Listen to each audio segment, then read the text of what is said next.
Hello, everyone, and welcome to the Mogul Arts Innovation Series. Our goal with this series is to facilitate connection and open a pathway to meaningful dialogue with the arts community. So to aid us in building that connection with all of you, virtual as we may be, you'll find a chat function on the right-hand side of your menu. If you find you have questions throughout the discussion, please feel free to ask in the chat, and we will make sure to get to as many of them as we can at the end. Let's dive in. My name is Danielle Johnson. I am the president of Mogul Arts. For those with us that may be visually impaired, I am a brown-skinned woman with brown hair, brown eyes, wearing a red and blue striped dress in a room with pink curtains. Today's topic is one that is near and dear to my heart: equity, diversity, and inclusion. EDI is certainly a trending topic this year. In response to the deaths of George Floyd, Breonna Taylor, Elijah McClain, Rhea Milton, and so many others at the hands of the police, there was a powerful, passionate cry from across the world to acknowledge and dismantle the systemic racism that is woven into the very fabric of our culture, society, and systems of government. Organizations and individuals began to publicly affirm that all Black lives matter, and in many cases made commitments to address systemic racism in their own organizations. Now, as the movement kind of rages on, and in the wake of the most recent shooting of Jacob Blake, many arts organizations are left wondering, what now? How do I get an EDI initiative started in my organization? How do we set goals against a challenge that seems so big to overcome? First, we breathe. You're right, it's a tall order. So today, we're going to talk about how we can keep the momentum, stay the course, and make strides forward in this area, all while navigating the uncertainty of a global pandemic and its impact on the arts community. Luckily for us, we have a wonderful panel to help us talk through it. I am so fortunate today to be joined by Amy, Lacy, Morgana, Wilborn, and Dionne Davis from Dallas Theater Center to share their perspectives, their experience with this work at Dallas Theater Center, and insights into things that you can do to take those steps forward with EDI in your own organization. Welcome. I am so honored to be holding space for this conversation today with each of you. Thank you so much for being here. To get started, I'd love to give each of you an opportunity to introduce yourselves and share a bit about what you do with Dallas Theater Center. Wonderful. Thank you so much, Danielle, for putting all of this magic together and hosting this space for us all to share with the world. My name is Amy Lacy. I'm the Director of Publications with Dallas Theater Center, where I've been a member of the family here for 20 years.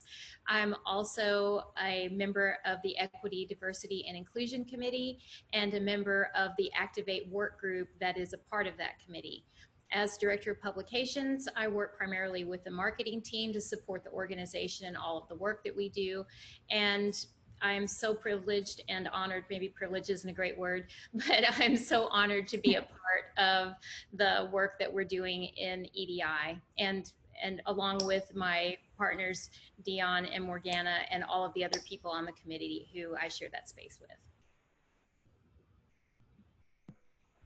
My name's Dionne Davis, and I'm the manager of Foundation and Government Relations, and that's under the umbrella of development. So I'm under fundraising at Dallas Theater Center. A good part of my work is grant writing and reporting, but also I function as the liaison with our elected officials as well for Dallas Theater Center. I'm the co-chair of the Equity, Diversity, and Inclusion Committee that I've been part of for just over 2 years. It's part of my work that I really enjoy doing because of the impact I feel we're beginning to have in our company. I am a caramel skinned woman with glasses and curly hair that's slightly gray. Actually, there's probably more gray there than I'd like, and I'm surrounded by my third loves, which are books. Hi, everybody. My name is Morgana Wilborn, and my pronouns are she, her. I am a light-skinned African-American multi-ethnic woman with short hair and a blue sleeveless shirt on. And I get to sit in front of a beautiful pink background that celebrates my organization, Dallas Theater Center. I am the Director of Education at Dallas Theater Center. I get to do the beautiful work of education, enrichment, and community engagement in our Dallas community, inviting various community members to come through our doors, whether digital or in real life to engage in sustainable educational experiences that open their mind to what we do on stage. We work with a multi-generational community, and it's fun to work with different aspects of what we do on stage. They are able to continue their learning with us in different ways and just be introduced to the organization itself.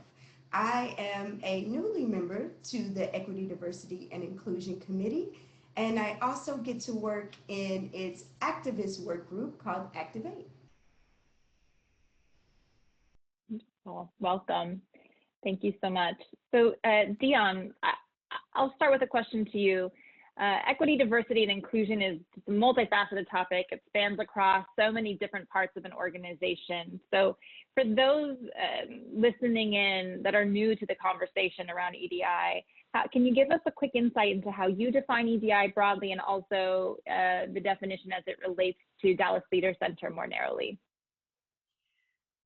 Well, that's it's spans so much. You know, I think when we talk about equity, diversity, inclusion, we're talking about the actual work culture, or the culture in which we live in which everyone has an opportunity to bring their full selves and participate in the way with their gifts to participate in the workplace, in their community, in their city, in their country.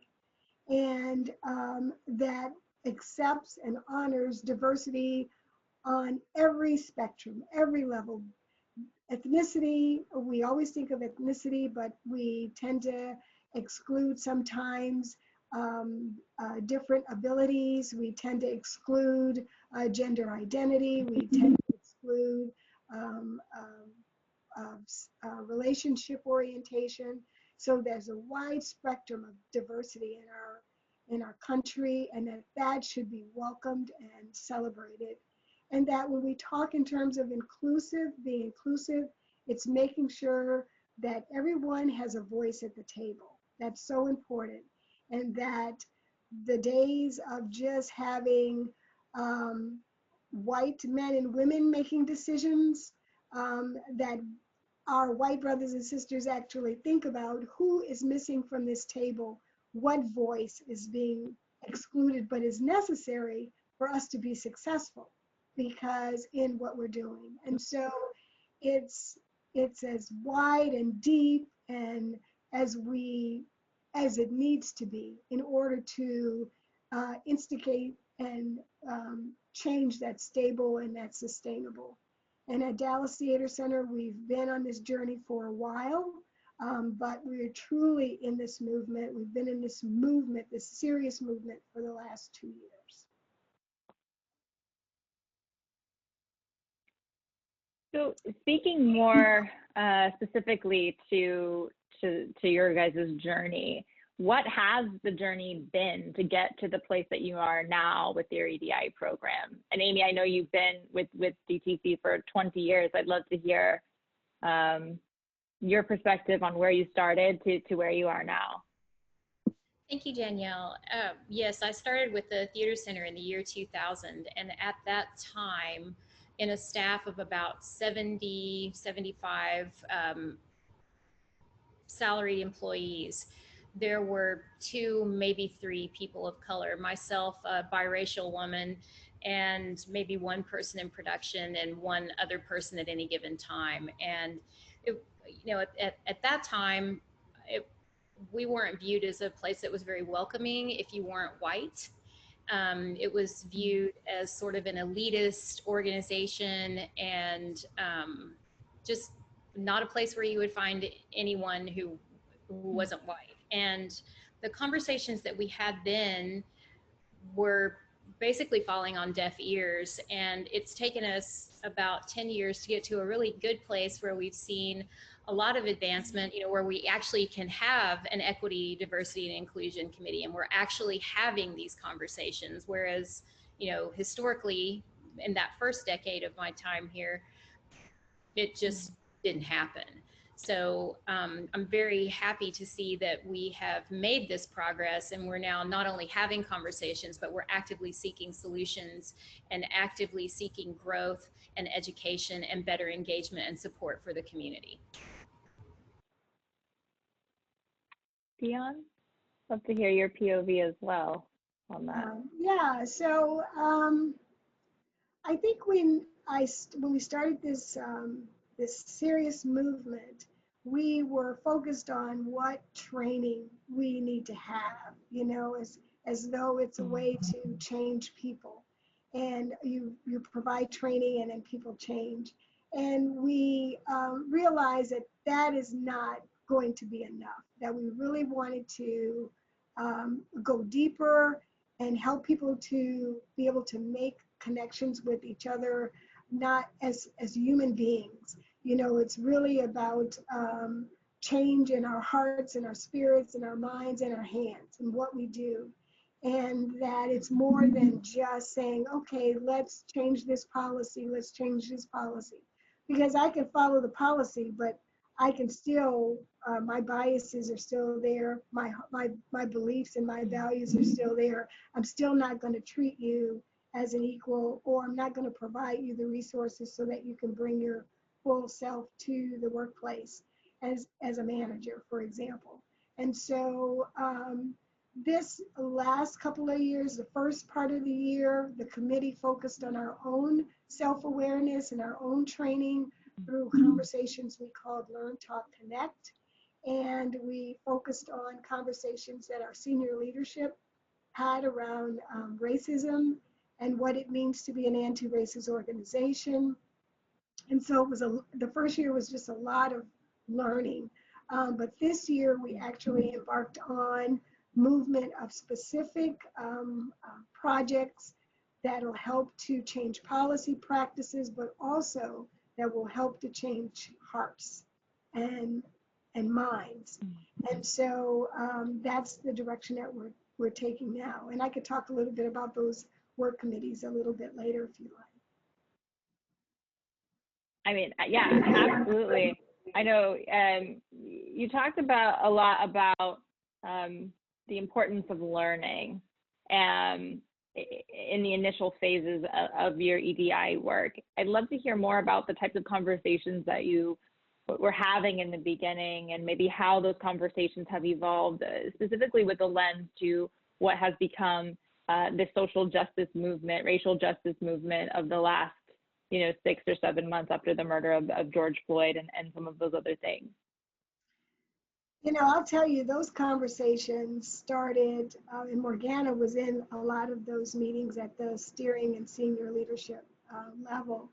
They were very difficult topics. And that's where we really, senior management really sat in a lot of discomfort in racism, because we had decided that if we were going to do this, we're going to start with becoming an anti-racist organization, and we still are. That is the crown of what we're doing, because if we cannot demonstrate in our actions, in our words, in our thoughts that Black Lives Matters, no one else matters as well, really. And so, and there will always be disenfranchisement, as our history tells us, right? So in the senior leadership conversations, we started with a wonderful essay called Our Boys by Maya Angelou.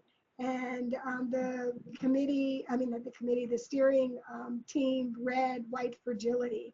We read Mindful of Race. We read so many different books. We watched videos, and after every one of those experiences, we talked. And we did our best talking when the steering committee was about 17 members, but our best conversations when we broke that group into even smaller conversations, and then we came together to share. We watched some very hard videos of police violence, and we talked about that. And I must admit, I think for a minute there, I really believed like leadership was just going to put a halt to a lot of this, And they did, in a way, kind of slow things down a little bit, because you get to that point where I don't want to talk about this stuff.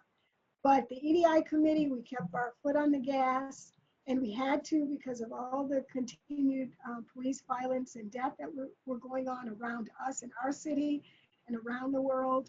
And we just kept pushing forward until we got to a point where now we are looking at not just policies, but we're looking at practices through the lens of education and training, which we're not going to call education and training. We're really going to focus on experiences, and through how we connect with the community. And Morgana can share a wonderful description of the work that's being done in the Activate committee group, through accessibility, how we make our theater accessible. Amy shared how white theater has always been viewed as not a place for people of color, very elitist. And so how do we change that and make it accessible and welcoming to everyone in our community, in our Dallas community, in our North Texas community for that matter. And then looking at our policies in our employee handbook and looking at the language and that we use and how we talk to each other and how we respond to different communication styles. And so we have a lot of work to do, but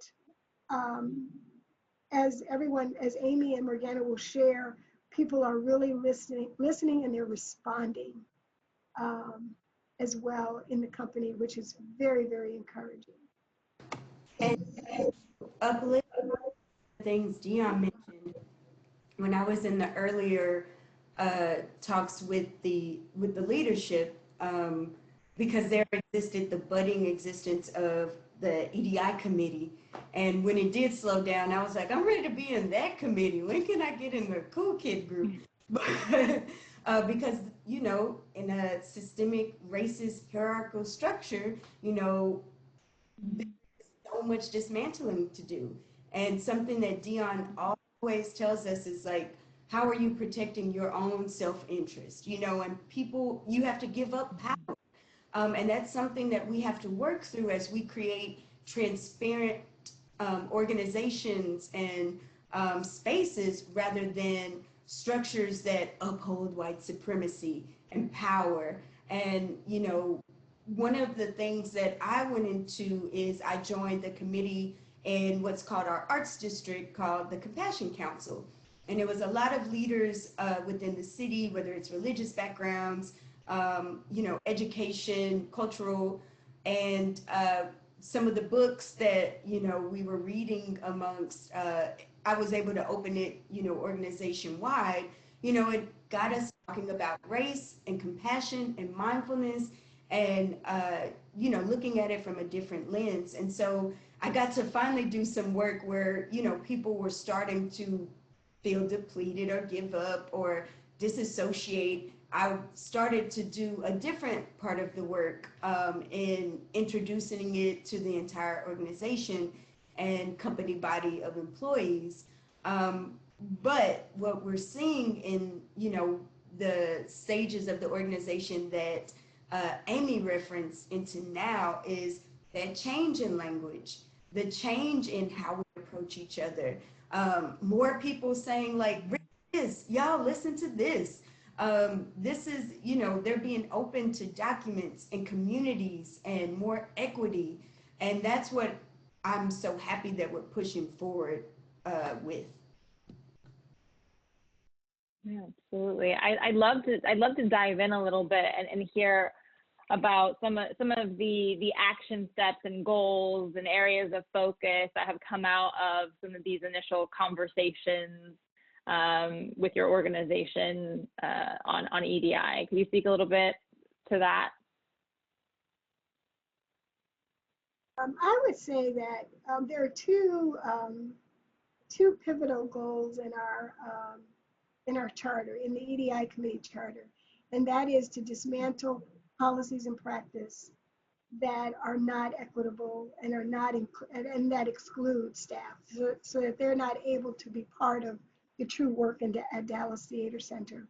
And the other part of it is to to identify ways to dismantle understanding in the organization by creating not just allies, but activists within the organization. And that the committee has started this, but it's through the learning that and the conversations that we're having that we're creating more allies and activists in the organization around equity, diversity, inclusion. And so those are two really big things, because when you talk about policy, I mean, it takes away from, it's almost like you stop blaming people, even though you know that in privilege, in white privilege in particular, self-interest is at the heart of why it gets sustained and why it's so hard to break through. But we also recognize that a lot of it has to do with those policies that were put in place that keeps those privileges in place. And so what are those policies? How are we looking at them? How are we applying them? And then those practices, because there's some that are documented. You think about it, it's written down. These are the things that we're going to do. And then there's those that are informal, decisions being made just because I can make that decision, not recognizing that that practice and how it affects BIPOC people, people of color, and especially since we have a large number of artists that we bring in from around the world, and designers to work with us on productions and shows. And so my goal, and I say this a lot to our leadership, to Kevin and Jeff, is that I would like to see that when folks walk in the door at the Wiley or at the Kalita Theater, that they know who we are, that they know that they're welcome. And when we get there, we're going to know that when we're there, and we have to have that kind of vision for ourselves as we're working through this very, very difficult work. Yeah, absolutely. And I mean, some of the things that you're talking about are really radical shifts that have to be supported, I think, all the way from the top. And so I'm curious just to hear, have you run into challenges, getting buy-in and support at all levels of the organization as you try to move some of these initiatives forward? And what has the relationship been with your committee and the leadership at Dallas Theater Center? I'll talk a little bit on that. It's been interesting, to see everybody in any given department, and since the ladies present here, we all serve various departments and various levels of leadership, that we can tell you that every day is a new day to create upstanders for social justice rather than bystanders, to dismantle a little bit more, to create clear transparency. And it's hard, and we have to, it costs us something, it takes a lot of energy, but we have to be consistent. One thing that Dionne always teaches me is that though our power may be at any given level, we still have it. So we have to use it. And one thing that, Amy and I, totally put into practice is that with where we sit as directors and with our light skin privilege, we're going to use our voices. We're going to use what power we have to make sure that someone has a platform, someone has a voice. And like us three ladies, and where we sit in power, we continually do that. And so it's been constant conversations, and any given one of us submit information out there. We try to create learning spaces. We bring more people into the conversation, and it can be quite hard and you can feel alone. But what we're also lucky to have is through these work groups that Dionne mentioned, we are trying to always grow affinity groups, one of which that has been accepted and put into action is, I believe it's called the Black Women's Affinity Group, but it was started by our social media guru, Miss Imani Thomas, and it gives a great safe space. Along with that, you know, our different work groups. Amy and I serve on the Activate Activist group, where we're going to push, you know, for transparency. Many of our members, they are vocal, they are fearless, and including myself, including Amy, and we lead with great passion for the good of all people. And it makes us and others have to sit in discomfort. And I know Amy has, I don't want to continue to speak for her, she has much more to say on the matter.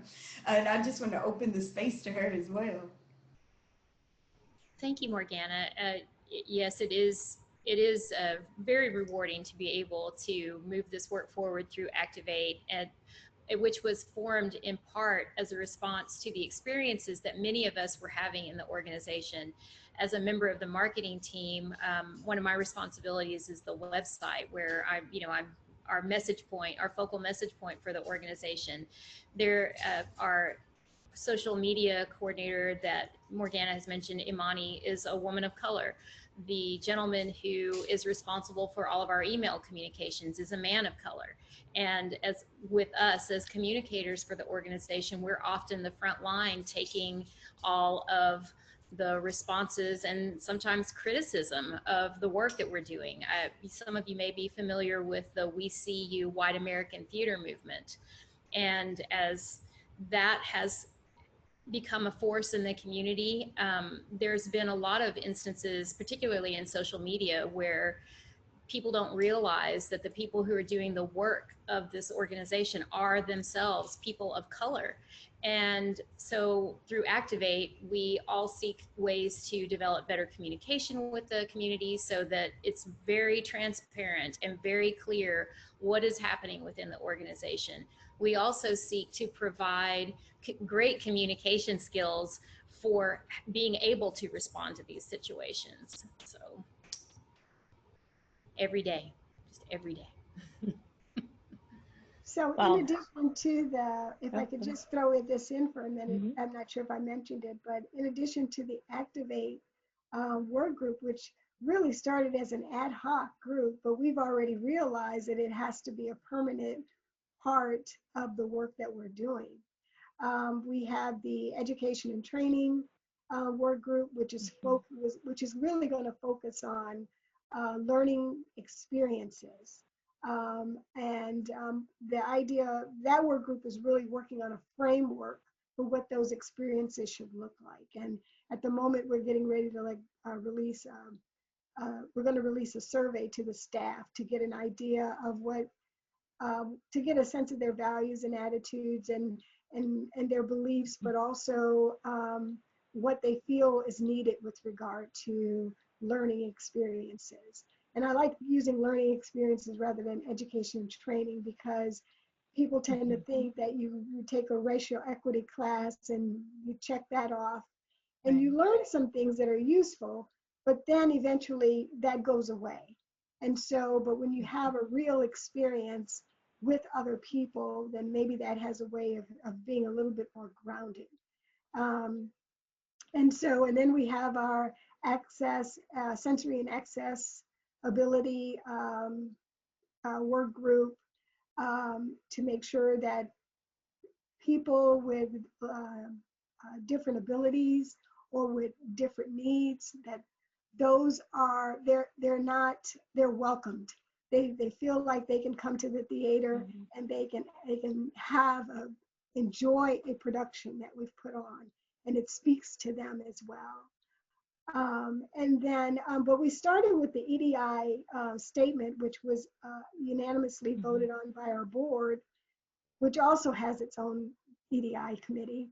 And Amy took that statement, her and another committee member, and they helped to introduce that statement to our community, to Dallas, via social media and via the website.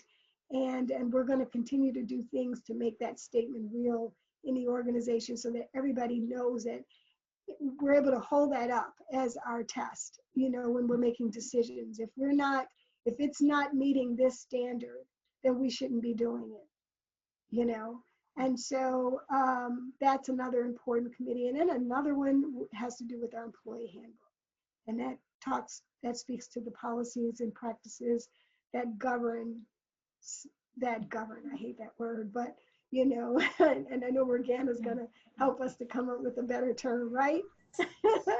Yeah, but that supports employees. Yeah. See, it's all about that too, you know, the language that we use and making sure that that language is language that makes people feel that they're part of the organization and that we're in this together. And I know that phrase is used a great deal. But I think that's really what we're trying to get people to see, that this work is not something we do at an individual level. We have an amazing committee. And we have members of the staff that are part of Activate.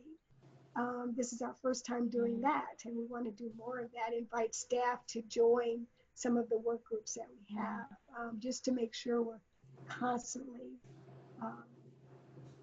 making the movement and the change that we want to have at the company. Absolutely. So, you know, this work, as you said, is never ending.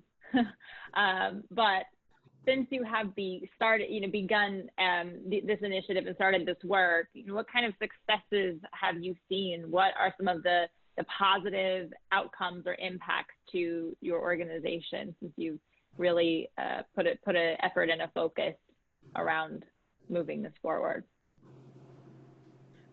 You know, as we've been talking, one thing that occurs to me is early on in our conversations, a term that I heard all too frequently was microaggression. And I realized that it has been a long time since I've heard anyone have to use that term in the workplace. So I think that, you know, that's a definite sign of progress. I know that when we began this conversation in earnest, there was a lot of reluctance and a lot of turning away from being able to participate. And what I've seen in the past year is a great change in that. You know, where we might have had an open opportunity for the staff to come and have a conversation, we might have had 25 people, and it was probably always going to be I think there's my dog. There was always going to be you know, you could count on these people are going to be there. But what we've seen since then is that the entire staff is really taking up the journey with us and taking it to heart and really focused and dedicated to becoming an anti-racist organization, and one where the community is welcome and supported and knows that they're with family when they're with us. And to add on to Amy, you know, I also see it in the patrons that are starting to engage with us. You know, the work is inside out. And, you know, unless you've been doing, you know, the work you're going to bring from the outside back in. But, you know, I'm seeing diversity. I work in creating diversity inherently, you know, with my artists and things like that. But the more work we do that, where we transform who leads any given department, people will start seeing themselves reflected. You know, if someone mentioned, one of our EDI members in production had mentioned in a live Q&A that, you know, before, like, if you look on stage, it wasn't quite diverse. And we're seeing people, like, diverse stories and actors, representation on stage. I mean, I'm happy to see, like, a, you know, mixed, blended, interracial family, you know, for like the first time that's reflective of me, with a Black mother and a white daddy. I was like, whoa, you know, we're doing that. And, but somebody may feel like it's still not yet representative of their experience, which is what we have to keep working at. When we look at which stories are missing, you know, which communities have we not built relationships with? And, you know, I have patrons that may challenge us, and it's like, are y'all trying to check a box? And it's like, no, I'm trying to, you know, engage with my community and, like, you know, bring theater in the space, see what their interests are, and just start a conversation. And that's the work that we need to continue to do. And more I see, you know, our student populations, our Public Works Dallas populations, and our seated patrons that come in any given, you know, participatory experience, that are diverse in thought and experience and ethnicity and culture, and they want to know more about us. And I feel like we are growing in a better direction, and we have to hold ourselves accountable, not for our own clout and needs, but for our community. If we're going to be called Dallas Theater Center, we need to act as such. We need to engage as such, and not exist as this, you know, institution that only accepts this type of people, you know. And when I see more people leading that don't look like me, that are differentiated in their learning and their ability and the way they walk in the world, I know that we're doing what we're supposed to do. And so I'm excited to see where we're going if we don't give up. And I'm excited to see it too. yeah, that's the most important thing that Morgana brings up. And that is, people can suffer from fatigue. And now we're all in this COVID world, and we're really exhausted because we want to get out and live our lives and move around in the world the way we're accustomed to. And so, but we cannot give in to fatigue. It's too important. It's too critical to our lives, right? So when Morgana speaks of accountability, it also means us continuing to remind staff that this is a movement. It's not a project. It's not an initiative. It's a movement. And we're going to take some step forward, and we're going to take some step back, but we can never take our foot off the gas. Really, we just can't. It's critical. It's important to who we are and who we are in the community. So we can't just be this way at Dallas Theater Center and then we go back out into our own worlds. We have to be this change that we are hoping for in the world, you know, because we're representing the company too. When people know who we work for, we want them to come to the theater. If we're acting one way, and then we have a wonderful African-American cast and playwright and director, and we can't get white people interested in even coming, and we can't even fill the seat with audience that we really, with a diverse audience to see the work, then that means how are we representing ourselves outside of the theater company? And I don't want to speak to how people are doing that, but I'm just saying that if we have these conversations inside the company, the hope is that it will transcend people's lives. You know, I have staff that email me all the time, and they talk to me about things that they're introducing to their children. You know, education, that they're they're introducing African American history to their children. They don't want their children to grow up being a racist. They don't want their children to grow up with these biases. And these are conversations that staff have begun to have with me. And I think it's because of the work that we're doing, the conversations that we're having through our Learn, Talk, Connect. When we started Learn, Talk, Connect, it was just the senior staff and it was just the committee, but now we invite full company. And the first one we had 54 staff members. The second one, we had 34. The one we had yesterday was 40 staff members. And that is really very significant. And then we're hearing from people that we don't normally hear from during those, you know, that'll raise their hand and want to talk. And that is how that is where that change starts. You know, it starts with self-awareness and sitting in discomfort and having difficult conversations and and getting beyond that. And then our children, the children that we raise from this moving forward, the children we interact with, you know, in Project Discovery, when the kids come into the theater, how are we treating them? You know, how are we teaching them? All of that. And they're led by Morgana, who's just an amazing amazing leader at the company.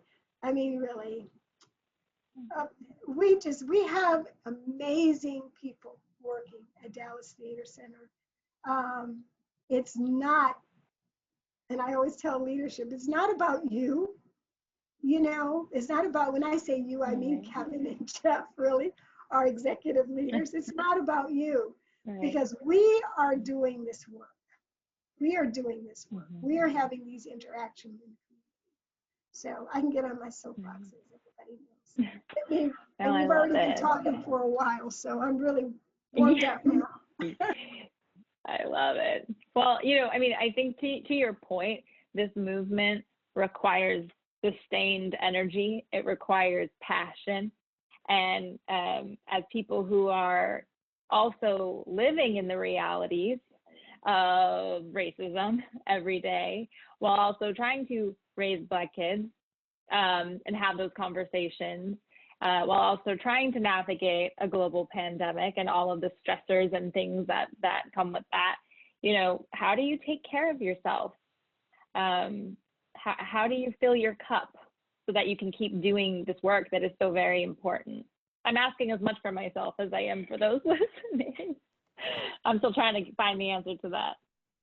I think for all of us, women of color, our cup runneth over with responsibility. We do this work and just try to walk the walk as beautiful beings on this earth. One thing that I have been, I try to, you know, really share about forms of self-care.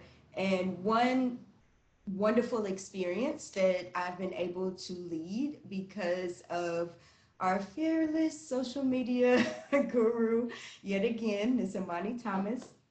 And being a you know, Black woman who believes in self-care and passing on these messages, she asked me to create a program called Mindful Mondays, where I send out meditations or quotes or readings and thoughts for us to ponder, you know, and that goes out beyond our space at DTC. It also, you know, is put on YouTube and on social media. And, you know, we also have through Public Works Dallas something called Wellness Wednesdays. And that one is just an encouragement for staff to stop everything, you know, get off of your devices and to go ahead and rest and, you know, read your favorite book and try to take care of yourself, sit outside, breathe. And, you know, for myself, I wake up and my routine is meditation. It's breathing. It's saying a special love prayer that I read every morning and writing in my journal. It's getting away if I can, or spending time with my love community, as my favorite author, Bell Hooks, often writes about in her love series of books. And so trying to immerse in those communities of love.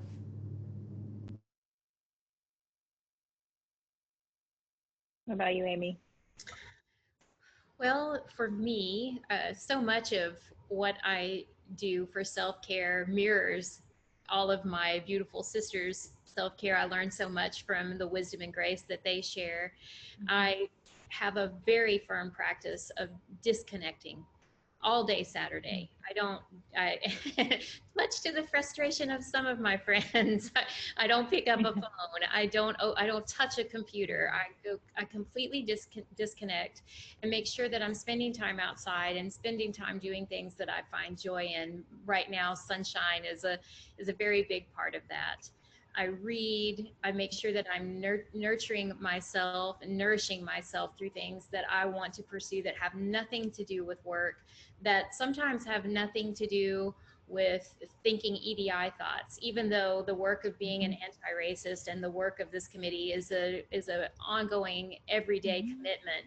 If you don't find other ways to replenish yourself, your spirit, your soul, then none of that work is really going to be successful.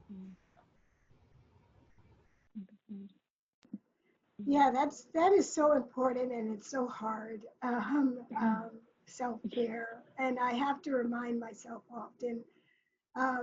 I love books. I love reading, and sometimes I'm reading things that are still in this lane because I just feel as though I feel better if I'm better equipped with the language I need to communicate to people. And learning is something that's important to me. I have a marker and I write on the wall. I express myself. I write poetry, and then I do my walk run as often as I can. I always feel so good after I've done that. It's been so hot in Dallas, and those things are important to me as well. It's just to disengage, and I also disengage on Saturday as well, Amy. I really do. I don't even come in this room on Saturday. I close the door and I do not come in. And I think it's important because this is traumatic work. And every time you have to have this conversation, every time you run into somebody who doesn't understand, especially when you think that they should have gotten it by now, you just want to. I just had this conversation with somebody on Monday, and I just had to pause and say to them, I cannot talk to you right now, for your sake and for mine, and just took a couple of days to think about how I was going to address that, because I thought this individual was a lot further along, and it was a bit disappointing. But when we came back, we had a really good conversation, because sometimes that's necessary as well. But it's important to me that this work is important to me on so many levels. It's what I do. That's what and it's because it's what I do. It's part of my self-care too, Morgana, I'm afraid. It really is. That if I'm not listening to Brittany Packett Cunningham talking as powerful, or Brittany Cooper, if I'm not listening to them, over the weekend I went back and revisited Eloquent Rage, Brittany Cooper's book, because I just needed to. I needed to get my power back, and then when I have my power back, I feel like I'm taking care of myself. So there's a lot of ways to do that, but it's so important, Danielle. I'm so glad you asked that question. No, absolutely. I think, there's a lot of white allies and people I talk to in my own family who are just simply exhausted, and Black women in particular, and Black men have been, doing this work, whether they would like to or not like to, for years and years and years. So I think finding those moments of care are really, really important. And it's a journey. It's a journey I'm on for sure. Well, before I open the floor for questions from our listeners, I wanted to ask one final question. A lot of our listeners may be new to this conversation. They may be just now starting to think about how to stand up an EDI practice in their organization. So, to those folks who are out there listening, what's one piece of advice that you would share with them on just how to get started? I would say, first when we started, I thought it was a top-down way of moving forward in this work. And I realized that there has to be, I'm just going to say grassroots, but there has to be work going on at every level in an organization, throughout, at some degree, the right amount of work, but that it's so important that leadership really get to know their staff. And I don't mean as a group, but I mean individuals. If you want people to trust you and trust that you will provide the resources and what they need in order for them to bring their full selves to the workspace, you have to get to know them and allow them to freely share with you whatever they would like to share with you. I think the days of really getting to know staff and coaching people to their professional goals, all of that has just kind of gone away. And that's just one example, but I'm really talking about getting to know people deep enough to understand why they're doing this work. Why is it important to them? And then as a leader, what is it that I need to do to provide to support that person? If those conversations aren't going on, then it's really just about you as a leader. It's not about, and the people who are doing the work are the staff members, are the technicians, are the writers, are the actors, are the designers. You know, they're doing the work in the organization. So that's what I would offer. And I would add to what Dionne has shared, that as those conversations are happening, it's very important, as we've mentioned elsewhere in this talk, to be open to a bit of discomfort and assume positive intent as those conversations are happening. You have to remember that if someone is in that space with you, willing to have that conversation, that they're really doing the best that they can in that moment, and that this is a journey for all of us that we will all be on, hopefully, every day of our lives. And some days we're going to be stronger, some days we're not going to be as strong, but we're here and we're present and we're trying to do the best that we can. It's very important. And I would add that this work, you know, starts within and really looking at yourself. What are your biases? Asking yourself the hard questions, like deep shadow work, looking at what you've been taught, you know, in your family lineage and history, and what do you need to unlearn? What do you need to invite and learn? Sitting in discomfort without making excuses, without having to always share your guilt or your tears. And that's specifically to our white brothers and sisters, you know, like white tears have been, you know, a weapon for years against Black and brown bodies. As well as, like, we see so much guilt after the fact, after we lose another brother and sister who so happen to be BIPOC. We just see guilt, and we need to let that go so that we can be upstanders for social justice and not bystanders. And knowing that when you look within yourself, you can't afford to be silent either. Silence is death for many people, especially when we don't call out inequities and racism. You know, I was sharing with my colleagues today that we must speak even louder when someone's breath is taken away. So doing the work to check your biases, your generational trauma, racism and privilege, and working on that, carrying those ancestors and elders with you in any given space so you can see, where did I pick this up?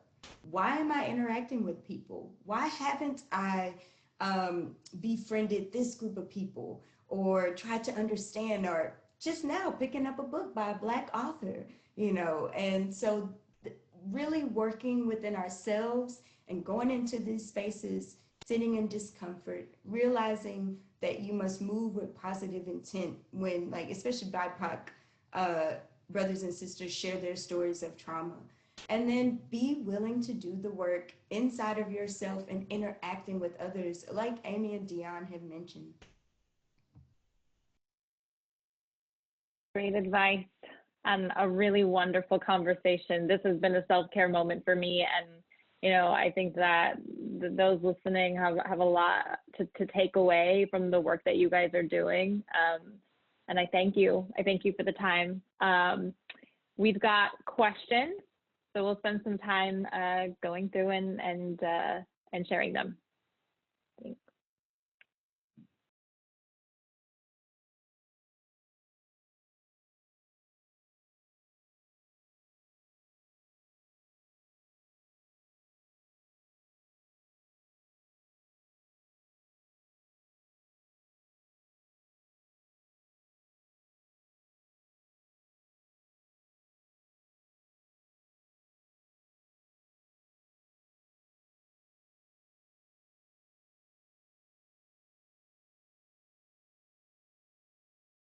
Hi, I'm Samantha. I'm just moderating the background. We have Danielle's got some Wi-Fi issues, so I'm going to moderate some of the questions. Hi, everyone. I hope you enjoyed that. So we did get a couple questions that came in while we were watching the conversation. So I'm just going to fire off a couple. We can kind of go from there. I think one of the first ones I think is good is how are non-administrative stakeholders brought into the work, like the actors, the designers, technicians, people that are in Morgana education? You know, just to answer, first of all, it's a company-wide effort. So everybody from, next week we'll be having our Learn, Talk, Connect session with the Equity, Diversity, and Inclusion Committee. And everybody is invited who are full-time staff to come to that discussion to talk about racialized trauma. This is always from any company meeting to Learn, Talk, Connect. We plan it all out and we work through certain things through the EDI committee, but that continues on. The work is thus, moved forward into our community. We continue the conversations and put that into our work in whether it's education through the programs that I do, Public Works Dallas, of course, through our community workshops, interacting with our community and families. Also going into just our patrons at large, whether it be through social media or interactions like post-show, things like that. That the Activate group and the EDI committee are working to make inroads that continue to be authentic and tangible and allow us to create that full engagement and conversation with our community at large. Great. Thank you for that. And then another one, which I think, Amy, I think you can speak to this specifically, is someone has asked, how has Dallas Theater Center engaged with the We See You White American Theater organization and how? Thank you, Samantha, and thank you for the person who submitted this question.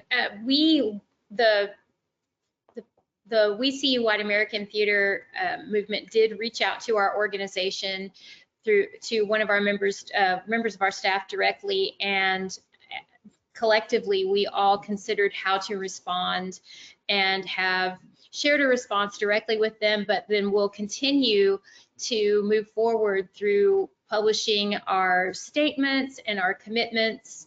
We have a plan in place where we will begin recording those throughout the staff and sharing them on our website and in our social media channels and all of the other places that we can find to send them. And then we have a series of other efforts in queue that will help to provide transparency and very clear ways that we are working with the community so that they're aware of the work that we're doing internally, as well as all of the things that we are doing in the community.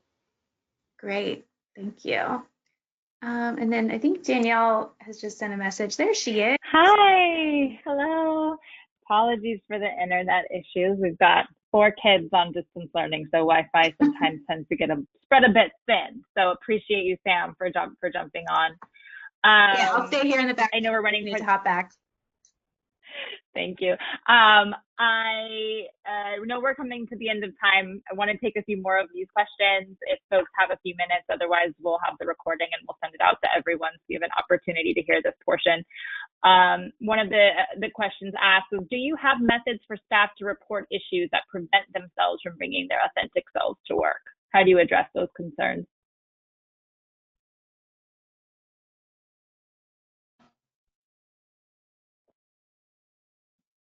Whoever wants to take that. I'm sorry, Danielle. I lost audio for a moment and didn't hear all of the questions. I apologize. No problem. Do you have methods for staff to report issues that prevent themselves from bringing their authentic selves to work? How do you address those concerns? Well, go ahead. Oh, Dionne, you're on mute. I don't want it to look like that I'm not talking over you. I don't know if her audio is working. I will say until Dionne can connect to audio. Oh, okay. Oh, there Yeah. she is. Would you Yeah. like to continue? Yeah, so I was just going to say that, you know, having the committee representation is throughout the entire organization. So there's somebody from a specific department on the committee. And so there's always a way to find someone to share a concern or a challenge that you're having with. Of course, we want to always encourage people to talk with their supervisors and their, you know, their managers, but sometimes that's not possible, especially with our staff of color, our BIPOC staff. And so one of the areas that we're working on is we have someone that's on our board who's going to be a person that staff can talk to if there's a particular issue that they don't feel like they can bring to a white manager or white director or supervisor. And that's understandable, right? Because we don't want people to always have to hold things in and not express a concern or a problem that they're having. And so I must admit, I do get emails from staff as the co-chair, and I welcome that. I'm always saying people feel free to call me or email me if there's just something you want to chat about or you're uncertain about, because I think it's important for our BIPOC staff to have someone that they can go to and share an incident or share a concern or share some good news, you know. So keeping communications open and being transparent is so important in this work. And to add on to Dionne, in our Activate group, the ladies have, and I brought this up to our people operations director, talked about for those who do feel uncomfortable, creating a place for someone to share their thoughts, that if they don't feel comfortable or they have ironed a grievance they have not heard, we can find a safe way to just ask a question. And, you know, I've worked in the employee resource guide group where we're looking at policies and things like that. I've had to have these conversations with our director of people operations. Like, if everybody in the institution knows about a matter, please don't be silent. Respectfully say something of transparency. We're looking at the racist structure of the word confidentiality and how to dismantle that in a healthy way. We understand things that have to be confidential, but what are ways you can passionately at least address someone?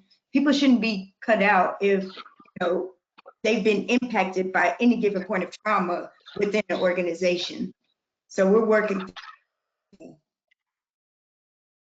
Thank you. I think if you ladies have time for one final question, I think it's a good one. How do you bring non-administrative stakeholders into this work? So the actors, designers, technicians, teaching artists. I think that was one we may have answered before. Oh, you did while I was gone? Mm-hmm. And I think we can consider that answered. And we'll end there since we're 5 minutes over. I appreciate you so much, all of your time and transparency to this conversation. I know you guys are busy and there are a lot of things on your plate, but I think the conversation is an important one. So thank you all again, and thank you for everyone who took the time to join us. Thank you so much, Danielle.